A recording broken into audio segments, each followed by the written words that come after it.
കഴിഞ്ഞ 10 വർഷത്തെ ഭരണത്തിൻ്റെ അവസാന നാളുകളിലേക്ക് കടക്കുമ്പോൾ പിണറായി വിജയൻ സർക്കാർ അഭൂതപൂർവമായ സാമ്പത്തിക പ്രതിസന്ധിയെയും രൂക്ഷമായ ഭരണപരമായ വെല്ലുവിളികളെയും നേരിടുകയാണ്. സർക്കാർ എല്ലാ മേഖലയിലും നമ്പർ 1 എന്ന് അവകാശപ്പെടുമ്പോഴും ഖജനാവിൽ കാശ് പോലുമില്ലാതെ അവസ്ഥയിലേക്ക് കാര്യങ്ങൾ വഷളാവുകയും ദൈനംദിന പ്രവർത്തനങ്ങൾ പോലും അവതാളത്തിലാവുകയും ചെയ്യുന്ന ഗുരുതരമായ സാഹചര്യമാണ് നിലവിലുള്ളത്.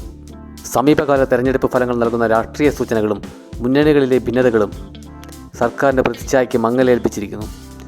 ഈ റിപ്പോർട്ട് കേരളം ഇന്ന് അഭിമുഖീകരിക്കുന്ന സാമ്പത്തിക പ്രതിസന്ധിയുടെ ആഴം, അതിലേക്ക് നയിച്ച ഭരണപരമായ വീഴ്ചകൾ, ധൂർത്ത്, കെടുകാര്യസ്ഥത എന്നിവ ആഴത്തിൽ പരിശോധിക്കുന്നു.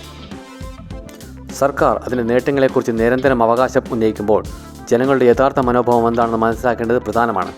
സമീപകാലത്ത് നടന്ന തദ്ദേശ സ്വയംഭരണ തെരഞ്ഞെടുപ്പിലെ ഫലങ്ങൾ സർക്കാരിൻ്റെ നമ്പർ 1 പ്രചാരങ്ങൾക്കും ജനങ്ങളുടെ യഥാർത്ഥ ബോധത്തിനും ഇടയിലുള്ള അന്തരം വ്യക്തമാക്കുന്നു. സർക്കാർ സ്ഥിരമായി ഉന്നയിക്കുന്ന പ്രധാന അവകാശവാദങ്ങൾ: ആരോഗ്യരംഗത്ത് കേരളം 1ാം സ്ഥാനത്താണ്, വിദ്യാഭ്യാസ മേഖലയിൽ സംസ്ഥാനം നമ്പർ 1 ആണ്, അതുപോലെ കാർഷിക മേഖലയിലും കേരളം മുന്നിലാണ് എന്ന് തന്നെയാണ്. എന്നാൽ ഈ അവകാശവാദങ്ങൾക്കിടയിലും തദ്ദേശ തെരഞ്ഞെടുപ്പിൽ ഭരണമുന്നണിക്ക് കനത്ത തിരിച്ചടിയാണ് നേരിടേണ്ടി വന്നത്. കേരളത്തിൻ്റെ ചരിത്രത്തിൽ അസാധാരണമായ അട്ടിമറികൾക്ക് സാക്ഷ്യം വഹിച്ച ഈ തെരഞ്ഞെടുപ്പ് ഭരണവിരുദ്ധ വികാരം എത്രത്തോളം ശക്തമാണെന്ന് വ്യക്തമായ തെളിവായി വിലയിരുത്തപ്പെടുന്നു. ഇത് കേവലം ഒരു പരാജയമായിരുന്നില്ല, മറിച്ച് സർക്കാരിനെതിരായ ജനങ്ങളുടെ ഒരു വിധിയെഴുത്തായിരുന്നു എന്ന് ഘടകകക്ഷികൾ പോലും സമ്മതിച്ച സാഹചര്യമുണ്ടായിരുന്നു.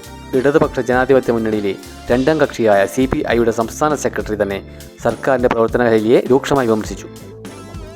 മുന്നണിയിൽ കൂടിയാലോചനകളില്ലാതെ ഏകാധിപത്യ രീതിയിലും വൺ മാൻ ഷോ ആയും കാര്യങ്ങൾ തീരുമാനിക്കപ്പെട്ടു എന്ന അദ്ദേഹത്തിൻ്റെ വിമർശനം മുന്നണിക്കുള്ളിലെ ആഴത്തിലുള്ള അതിർത്തിയാണ് വെളിവാക്കുന്നത്. ഈ തെരഞ്ഞെടുപ്പിലെ തിരിച്ചടി കേവലം ഒരു രാഷ്ട്രീയ പരാജയം മാത്രമല്ല, സംസ്ഥാനം നേരിടുന്ന ഗുരുതരമായ സാമ്പത്തിക ഭരണ പ്രതിസന്ധിയുടെ പ്രതിഫലനം കൂടിയാണ്. സംസ്ഥാനത്തിൻ്റെ നിലനിൽപ്പിനെ തന്നെ ചോദ്യം ചെയ്യുന്ന തരത്തിലുള്ള സാമ്പത്തിക പ്രതിസന്ധി രൂക്ഷമായിരിക്കുന്നു. സർക്കാരിൻ്റെ ദൈനംദിന പ്രവർത്തനങ്ങൾ, ക്ഷേമ പദ്ധതികൾ, വികസന പ്രവർത്തനങ്ങൾ എന്നിവയെല്ലാം പൂർണ്ണമായും സ്തംഭിച്ചിരിക്കുന്ന ഒരു സാഹചര്യമാണ് നിലവിലുള്ളത്. ഖജനാവിൽ 8 കാശ് പോലുമില്ലാത്ത അവസ്ഥയിലേക്ക് കാര്യങ്ങൾ എത്തിയിരിക്കുന്നു.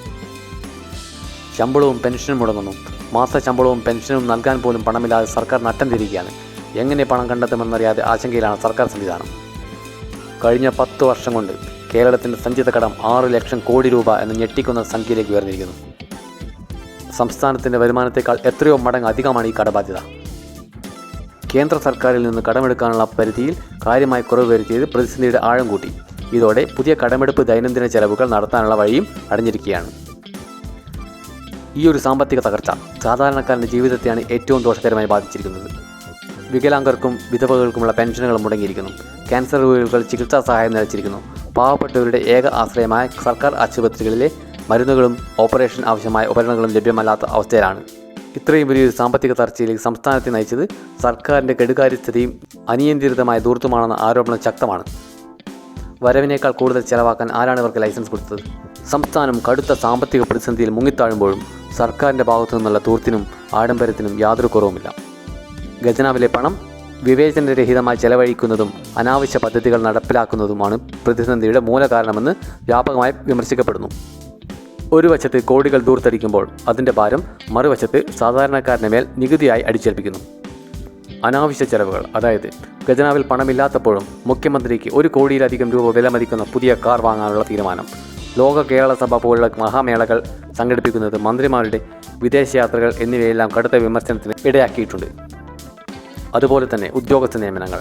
സർവീസിൽ നിന്ന് വിരമിച്ച IAS IPS ഉദ്യോഗസ്ഥരെ ലക്ഷക്കണക്കിന് രൂപ ശമ്പളം നൽകി വീണ്ടും നിയമിക്കുന്നത് ഖജനാവിന് വലിയ ഭാരമാണ്.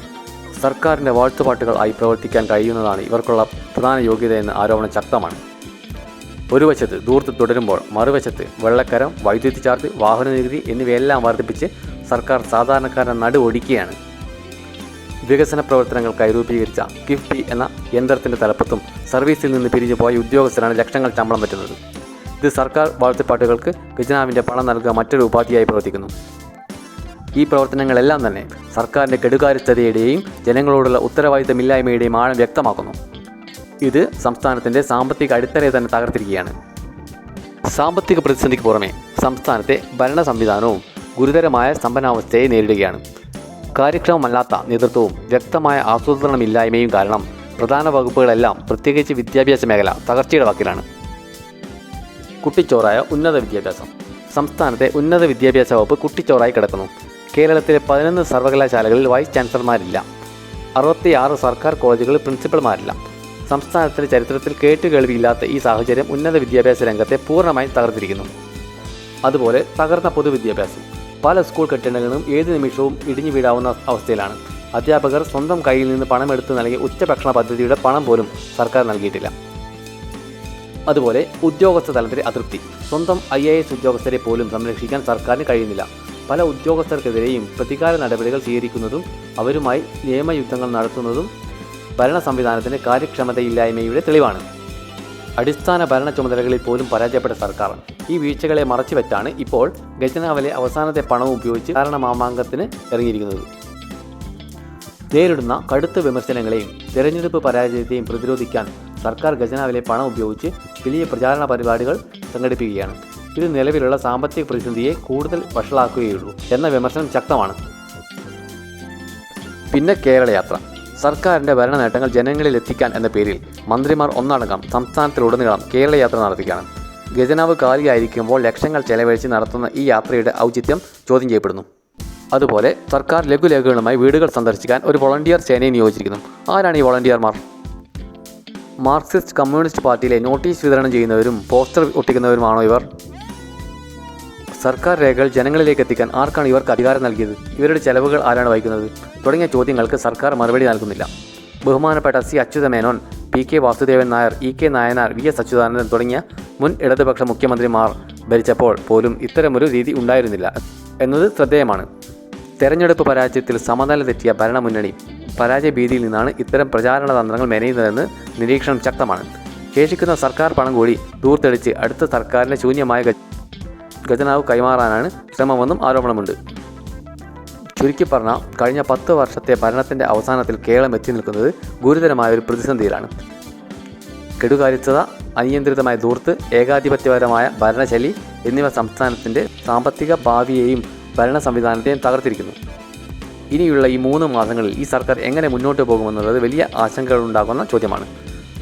രാഷ്ട്രീയ അന്തസ്സ് പാലിച്ച് ശേഷിയുള്ള പൊതുപണമെങ്കിലും കാര്യക്ഷമമായി വിനിയോഗിച്ച് ഒരു തകർച്ച ഒഴിവാക്കി പടിയിറങ്ങാൻ സർക്കാർ തയ്യാറാകണം. ഇങ്ങനെ ഒരു ഭരണക്രമവുമായി മുന്നോട്ട് പോകാൻ കേരളത്തിലെ 3 കോടി ജനങ്ങൾ ഇനി ഒരിക്കലും തയ്യാറാവുകയില്ല എന്നാണ് ഇപ്പോൾ പുറത്തുവരുന്ന കാര്യങ്ങൾ വളരെ കൃത്യമായി അടയാളപ്പെടുത്തുന്നത്.